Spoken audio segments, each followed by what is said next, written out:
Our top story this half hour, China trade. The Chinese delegation arriving in Washington, D.C. today ahead of the Phase 1 deal signing in the middle of the week. U.S. and Chinese officials set to officially sign those documents on Wednesday, paving the way for China to greatly increase its purchases of U.S. farm goods and other products. Meantime, the U.S. will cancel previously instituted tariffs on Chinese goods. Joining us now, former White House press secretary, Fox News contributor Sarah Sanders. Good to see you, Sarah. What do you make of this? Great to be with you. Look, I think it's really simple. The president understands what a lot of people missed. It's something he's actually been talking about for decades. But ultimately, either China or America will lead the world economy. And this president is making sure that it is the United States, and it always will be as long as he's president. This is a huge moment, a historic deal. China's already committed to buying over $200 billion in U.S. products over the next 2 years. The president's a fighter, and he's made sure he pushed to get a good deal with China. I think this is a great thing for him to take into the campaign as he moves deeper into that.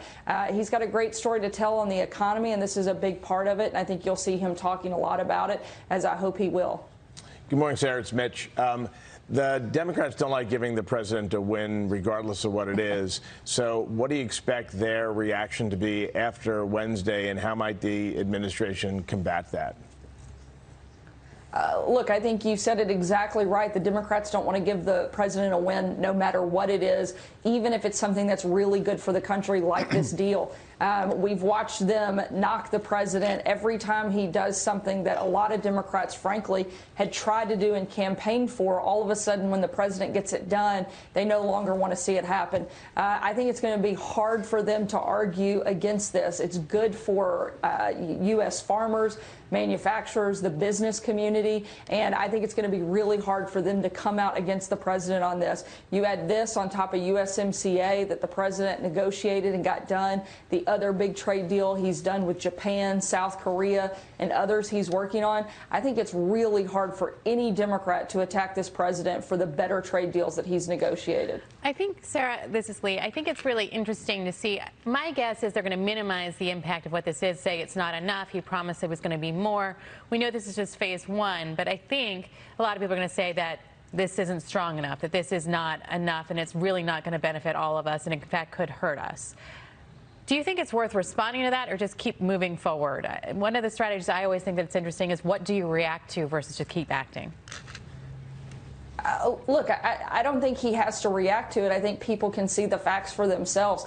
I think they can see that the U.S. economy continues to do extremely well under this president.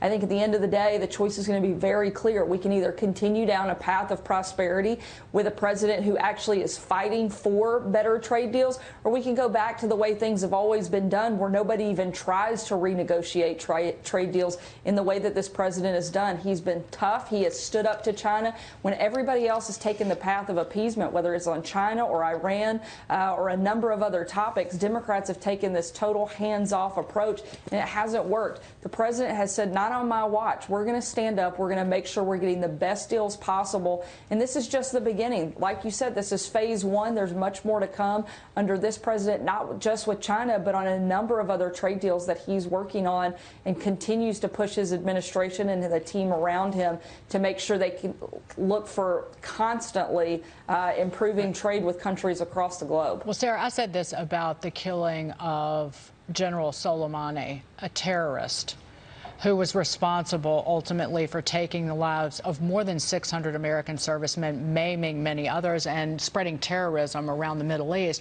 But some people on the left simply hate the president so much that that is their starting block. And then they have to figure out a way, whatever he does, why it's bad, to basically back up their belief that they hate the president. And on that note, speaking of, well, going after the president, House Speaker Nancy Pelosi is finally expected to deliver the articles of impeachment to the Senate later this week. She would officially hand the reins to Majority Leader Mitch McConnell. Again, it is the constitutional responsibility of the Senate, not the House, to adjudicate the impeachment articles or hold a trial. Former White House Chief Strategist Steve Bannon weighed in on Sunday Morning Futures about this. Take a listen. I'll get your response.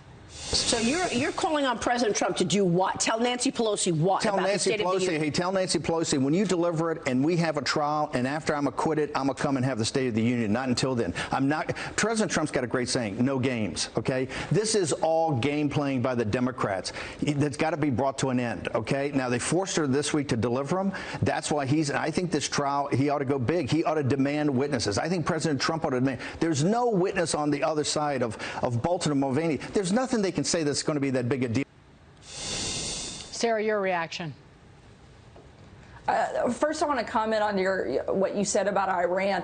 I think the idea that any Democrat or any person could argue that taking out one of the world's most dangerous terrorists, most vicious terrorists that's killed over 600 Americans that we know about, anybody that says that that's not a good thing and that somehow we're less safe because of that is completely naive and part of the problem and part of the reason that the president had to make that call in the first place. We should never be in the situation that we're in with Iran, but because of the last 8 years of appeasement under Democrats, we find ourselves in this situation where the president's having to take tough action. It is mind-blowing to me that anybody could defend not taking a step when we were able to do it in the way that we were, in a very tactical, surgical manner. I think the president made absolutely the right call and continues to make the right call on being tough. When it comes to impeachment, I think he has done everything perfectly. He's laid all the cards out on the table. All of America's had the opportunity to see there's absolutely nothing here. Let's get this over with. I think we get this thing done. I don't want to see this drag out forever. I want to see this wrap up. I want to see the president fully vindicated, and I want to watch him stand in front of Nancy Pelosi after he has been completely vindicated and give a State of the Union that lays out the case of what has happened over the last 3 years under this president.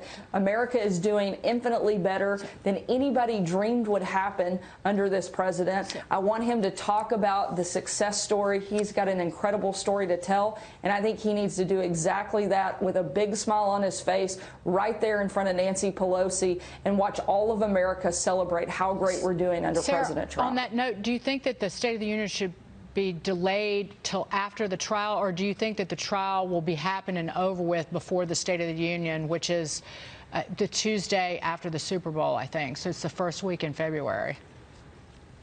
I think that means partly depends on if Nancy Pelosi's actually ever going to deliver the article. She's constantly urged everyone, telling us what an emergency it was to get impeachment process shoved down America's throat. They rushed through that process, and now they've sat on it for the last couple of weeks. I'd like to see them get that delivered.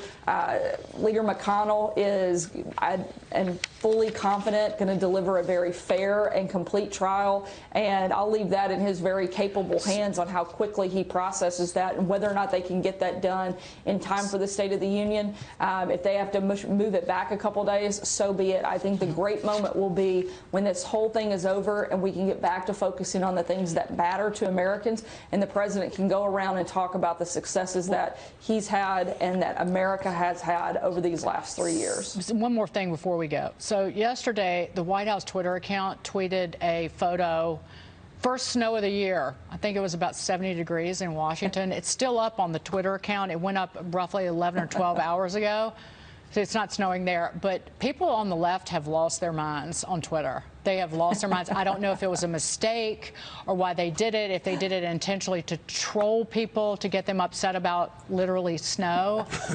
But I don't know. Just wanted to get your response to that before we say goodbye. My guess is it was from a few days prior to yesterday, and they just got around to posting it. Either way, I think it's a great example that we can't even agree that the first snow of the year, whether no matter who is the occupant in the White House, it's beautiful. It's a great photo. The White House photo team does an amazing job, and I think it's a great picture, and I'm going to make sure I go and like it just because I want to make sure I troll the Democrats just a little bit longer. If they can't handle celebrating snow at the White House, they've really got some problems they're going to have to work through. I saw it before I went to sleep last night, and I was looking at my phone and looking at the responses. Like, these are reporters who are upset about it, some of them, and I had to take an Excedrin migraine before I went to bed. Sarah Sanders. Thank you. It was good to see you. Please come back. You might need to share some of that Excedrin with some of those folks. It sounds like they're suffering from something severe. Yes. Thank you, Sarah. Good to see you.